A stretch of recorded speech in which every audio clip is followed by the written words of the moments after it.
మన ప్రభువైన రక్షకుడైన యేసుక్రీస్తు పరిశుద్ధ నామములో మీ అందరికీ శుభములు తెలియచేయుచున్నాను. మీరందరూ ప్రభు యొక్క కృపను బట్టి క్షేమంగా ఉన్నారని ఆశిస్తూ ఉన్నాను. ఈరోజు బలపరిచే వాక్యము లూకా సువార్త 5వ అధ్యాయము 3వ వచనము. ఆయన ఆ దోణిలో సీమోనుదైన ఒక దోణి ఎక్కి దరి నుండి కొంచెం త్రోయమని అతన్ని అడిగి కూర్చుండి దోణిలో నుండి జనసమూహములకు బోధించుచుండెను. సీమోను తన సహోదరుడైన ఆంద్రియా ద్వారా నడిపించబడిన వాడై ప్రభువైన యేసు వద్దకు వచ్చాడు. ప్రభు అతన్ని చూచి కేఫా అని పిలిచాడు. ఆ మాటకు రాయి అని అర్థము. కేఫా అన్నా పేతురు అన్నా ఒకటే, ఎందుకంటే ఈ రెండు మాటలు కూడా రాయి అనే అర్థాన్నే ఇస్తాయి కనుక. ఆ తరువాత ప్రభువైన యేసు సీమోను ఇంటికి వెళ్ళినట్లుగా లూకా సువార్తలో మనము జ్ఞాపకం చేసుకుంటున్నాం. సీమోను ప్రభువును ఎరిగినప్పటికీ, ప్రభు తన ఇంట్లోనికి వచ్చినప్పటికీ సీమోను ఇంకనూ సీమోనుగానే ఉన్నాడు. ఎందుకంటే అతడు తన జీవితాన్ని అనుభవపూర్వకముగా ప్రభువునకు ఇంకనూ సమర్పించలేదు. మనలో అనేక మంది విషయంలో కూడా ఇలానే ఉంది కదూ.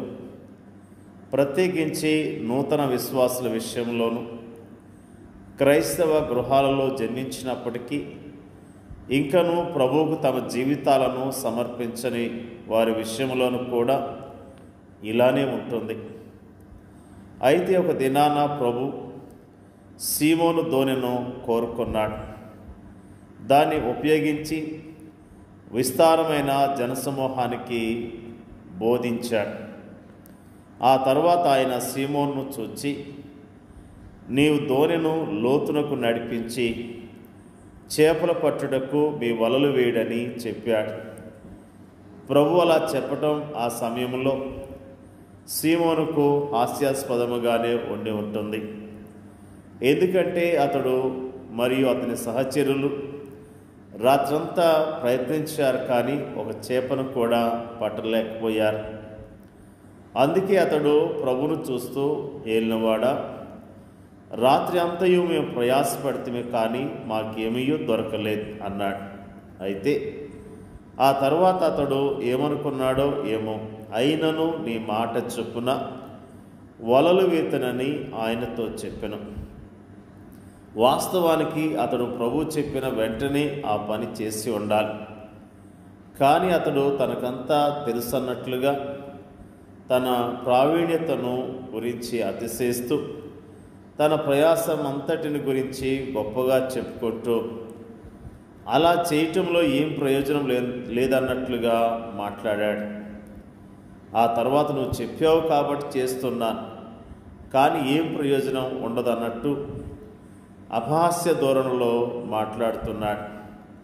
అయినను అనే ఈ మాటను మనం జాగ్రత్తగా గమనించాలి. అతడు యజమానుడా అనే అర్థమిచ్చేలా ఏలువాడా అని ఒకవైపు మాట్లాడుతూనే మరోవైపు అయినను అని అతడు అంటున్నాడు. ఇక్కడ మనకు సంపూర్ణ విధేయత కనిపించట్లేదు, కానీ కొద్ది విధేయత మాత్రమే కనిపిస్తుంది. అయితే ఆ తర్వాత అతడు వలను నీళ్ళలోనికి వేయగానే వల పిగిలిపోయేంతగా విస్తారమైన చేపలు పడ్డాయి. ప్రభు మాట శక్తివంతమైన మాట, అది నెరవేర్పులోనికి వచ్చే మాట.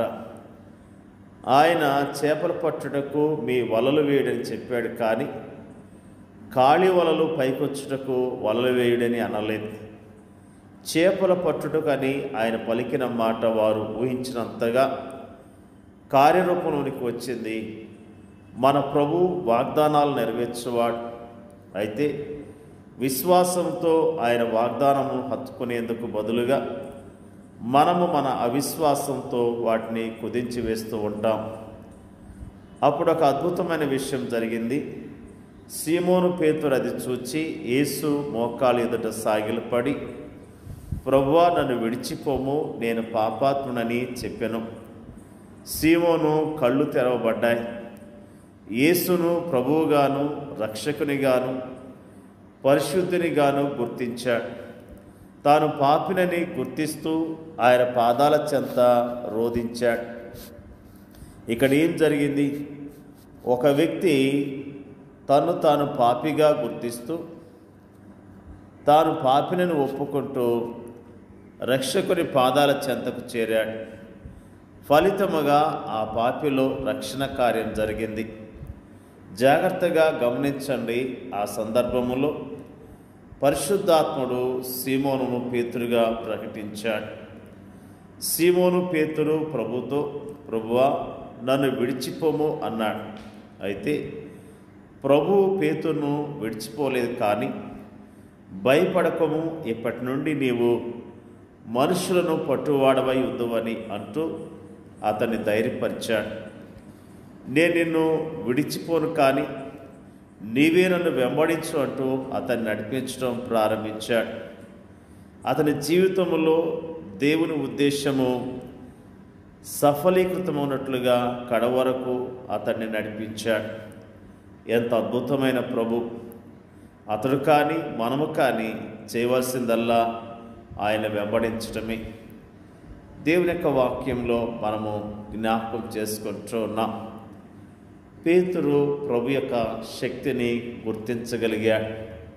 మొట్టమొదటిగా అతడు తన స్వశక్తి మీద ఆధారపడినట్లుగా మాట్లాడాడు. ప్రభు మాటను సరిగా నమ్మలేకపోయాడు.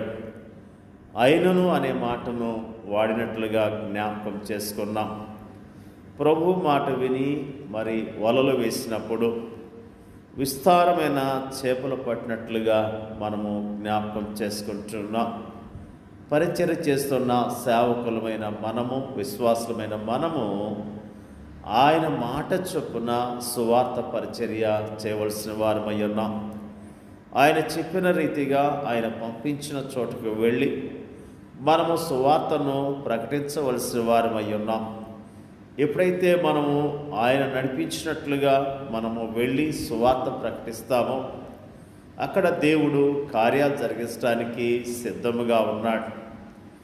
మరి దేవుని యొక్క వాక్యములో ఫిలిప్పు ఆ నపుంసకుని యొద్దకు పరిగెత్తుకుంటూ వెళ్ళాడు. పరిశుద్ధాత్మ దేవుడు అతని యొద్దకు పంపించాడు. అతనితో ఫిలిప్పు మాట్లాడాడు, సువార్తను చెప్పగలిగాడు. ఆ నపుంసకుడైన అధికారి సువార్త విని ప్రభుని అంగీకరించాడు, బాప్తిసం కూడా తీసుకున్నాడు. పరిశుద్ధాత్మ దేవుడు మనం నడిపించినట్లుగా దేవుని చిత్తానుసారంగా పరిచర్య చేస్తూ దేవుని కనపరుద్దాం. దేవుని యొక్క వాక్యాన్ని దీవించుగాక. పరిశుద్ధుడైన మా తండ్రి, నీకు వందనాలు, స్తోత్రాలు. పేతురు యొక్క జీవితంలో అద్భుతాన్ని జరిగించినందుకు నీకు స్తోత్రాలు తండ్రి. పేతురు జీవితంలో జరిగించిన కార్యాన్ని బట్టి వందనాలు తెలియజేస్తూ ఉన్నాం. ప్రభువా, నీ యొక్క శక్తిని చూడటానికి, నీ యొక్క గొప్పతనాన్ని తెలుసుకోవటానికి పేతురికి ఇచ్చిన అవకాశాన్ని బట్టి స్తోత్రాలు తెలియజేస్తూ ఉన్నాను. మరి ముఖ్యంగా పేతుర్ని అయ్యా మీరు జ్ఞాపకం చేసుకొని మీరు ఆశీర్వదించారు ప్రభువా. పరిచయలో వాడుకున్న విధానం బట్టి నీకు వందనాలు తెలియజేస్తూ ఉన్నాం. మా దేశాన్ని, మా దేశ ప్రజలను రక్షించండి, కాపాడండి ప్రభువా.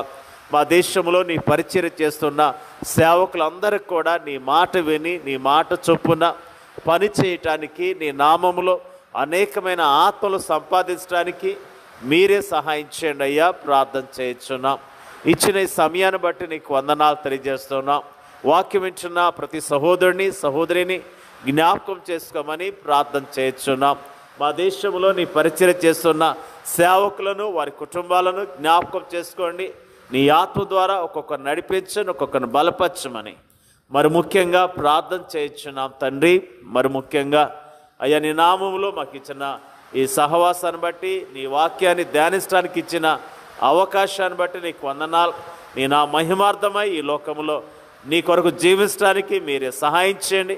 మమ్మల్ని అధికంగా దీవించమని యేసుక్రీస్తు పరిశుద్ధ నామములో అడిగి వేడుకొంచున్నాం పరలోకమందున్న మా తండ్రి. ఆమేన్.